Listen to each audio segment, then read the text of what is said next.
সমবায় সমিতির উদ্যোগে চলেছে স্বেচ্ছায় রক্তদান শিবির। 200 ইউনিট রক্তদান সংগ্রহের লক্ষ্যমাত্রা নিয়ে আজকের এই রক্তদান শিবির শুরু হয়েছে। রাজীব, তুমি ওই রক্তদান শিবিরে আছো, তো এখন পর্যন্ত ওখানের পরিস্থিতিটা কি তুমি একটু তুলে ধরো। হ্যাঁ, তুমি ঠিকই শুনেছো। ইস্পোর্টস সয়লা সমবায় কৃষি উন্নয়ন সমিতি লিমিটেডের মাধ্যমে চলছে স্বেচ্ছায় রক্তদান শিবির। এখনও পর্যন্ত এখানে 100-এরও বেশি মানুষ রক্তদান করেছে।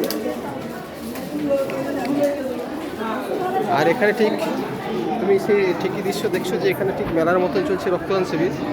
আর আমি সেই সয়লা কিসমত যে সমবায় সমিতি উন্নয়ন লিমিটেডের যে রক্তদান শিবির চলছে আমি সেখানে উপস্থিত আছি। আর আমি দেখিয়ে দিচ্ছি যে এখানে বেশিরভাগটাই ফিমেল ক্যান্ডিডেট আছে। আর এখানে সেই এক বিশাল লাইন, আর এই লাইনেই তাদের চলছে রক্তদান অনুভূতি।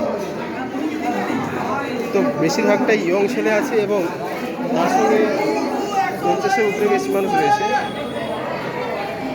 আমি সরাসরি উপস্থিত আছি আমন্ত্রণ গেস্ট হাউস। সেখানে চলছে, দেখুন দর্শক আপনারা দেখতেই পাচ্ছেন যে এখানে সেই ভিড়। এখানে টার্গেট আছে 200-এর মতো। হ্যাঁ,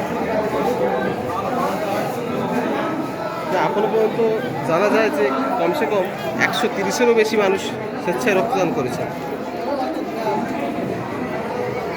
ঠিক আছে, সঙ্গে থাকুন।